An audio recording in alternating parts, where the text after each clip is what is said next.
Hey there, this is Ryan Nickel coming at you with another episode of A Day in the Life of a Bootstrap Real Estate Investor, coming at you with episode number 99. I'm still on the rooftop here. This is just another video, just one after another in succession.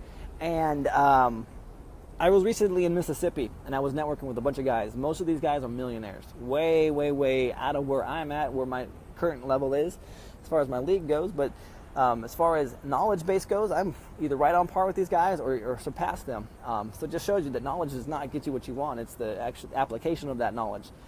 And so in talking with them, I learned two things. And these two things will go ahead and increase my net worth. So networking definitely does pay off. One, you find business partners, and two, you find opportunities that you're missing in your own business. I'll give you the two examples of what they were. One of them, we were talking about tenants. One of them is going through an eviction process right now with one of their tenants. And I said, oh man, I'm going through one right now. And with two of mine. And he said, oh, you know, this is and I shared the situation. I said, look, I got a husband and wife, or boyfriend and girlfriend, whatever.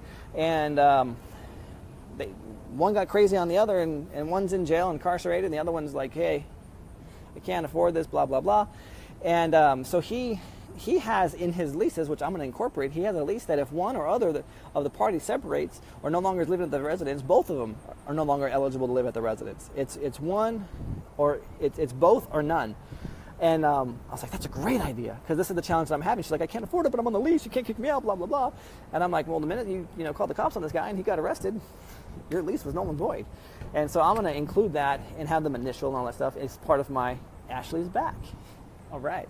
As part of my new lease with my renters.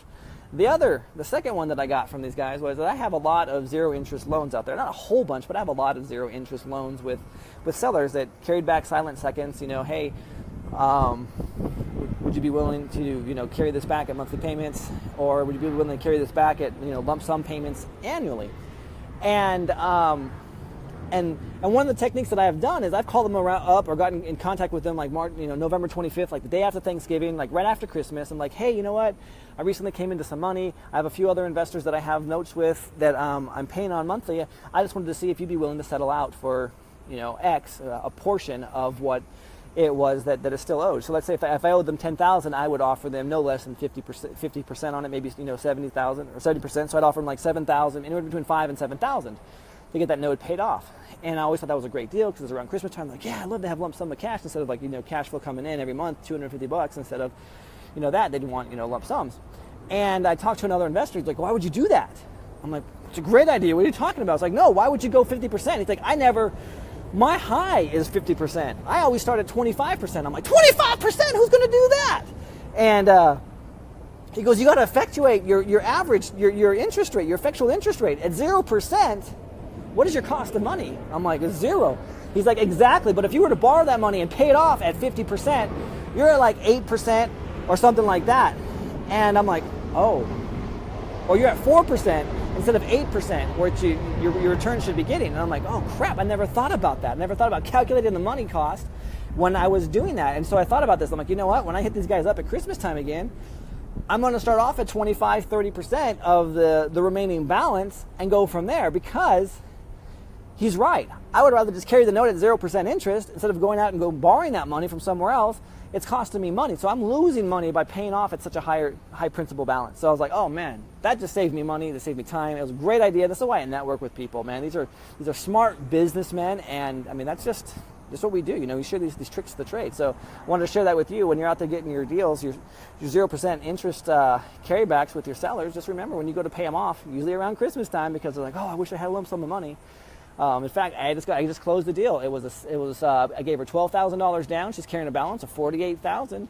I'm gonna hit her up at Christmas. I'm gonna say, hey, you know what? I know next year I owe you another $12,000, but I just came into some cash right now. Would you prefer? Now, lesson learned.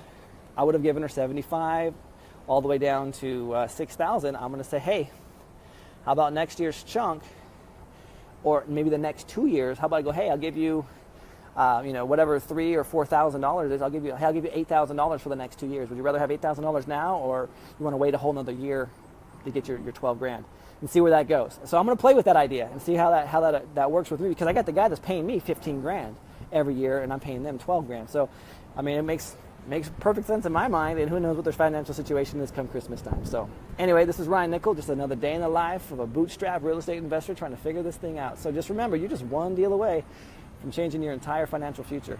Now hang on, we're coming on to episode number 100. I'm going to do this here in just a little minute, and I got some good news for you. I got some crazy things that I just learned that I'm going to share with you in the next episode. So I'll see you all in the next episode.